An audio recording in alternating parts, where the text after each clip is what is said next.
రాగి, బార్లీ, సగ్గుబియ్యం జావా. దీంతో మజ్జిగ చేద్దాం. ఈ రెండు కలిపి మజ్జిగ చేద్దాం. రాగి, బార్లీ, సగ్గుబియ్యం జావాను, పెరుగు రెండు కలిపి మజ్జిగ చేద్దాం. ఇదిగోండి బాటిల్ మజ్జిగ చేయడానికి.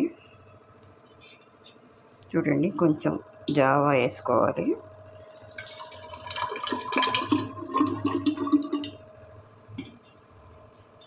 కొంచెం పెరుగు ఒక 4 స్పూన్లు వేసుకోండి.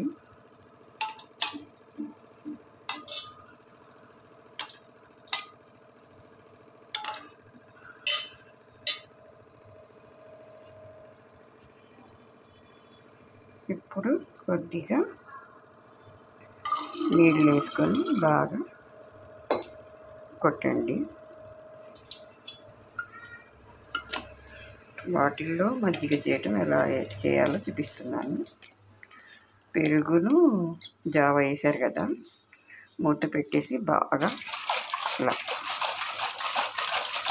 కదిలించండి. ఇలా కదిలిస్తే మజ్జిగ అయిపోయిద్దండి.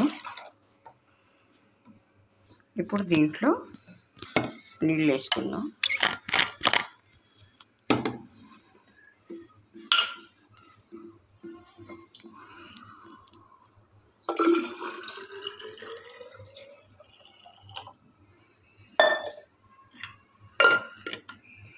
నీళ్ళు కలిపి మరొకసారి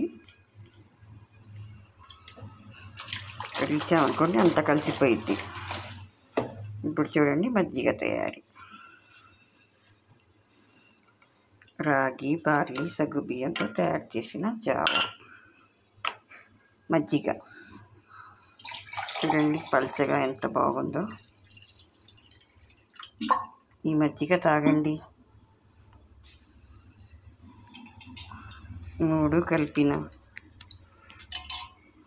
చూడండి ఎంత పల్చగా ఉందో, ఎంత చలువో అసలు ఈ మజ్జిగ. దీంట్లో 3 కలిపాం కదండి, రాగి, సగ్గుబియ్యం, బార్లీ.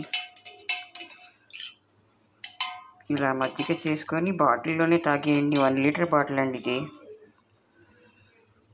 ఇలా తాగారనుకోండి బాటిల్లో కొట్టుకొని, ఇంకా మీరు గిలక తీసుకొని కొట్టుకోవటం అవసరం లేదు.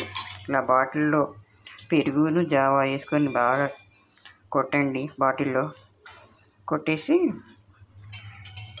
తాగండి. చూడండి ఎలా తయారైందో. ఏమన్నా ఉన్నాయా ముక్కలు దీంట్లో? పెరుగు ముక్కలు లేవు, రాగి జావా ముక్కలు లేవు. ఎంత బాగా వస్తుందో చూడండి మజ్జిగ. ఇలా చేసుకొని తాగండి. ఎంత చలువో. దీంట్లో ఉన్న 3 ఐటమ్స్ కూడా చలువే కదండి. రాగి, బార్లీ, సగ్గుబియ్యం. కావాలైతే దీంట్లో ఉప్పు వేసుకోండి, బీపీ లేని వాళ్ళు. ఉప్పు వేయకుండా తాగితేనే మంచిదండి. ఇలా చేసుకొని తాగండి మజ్జిగ.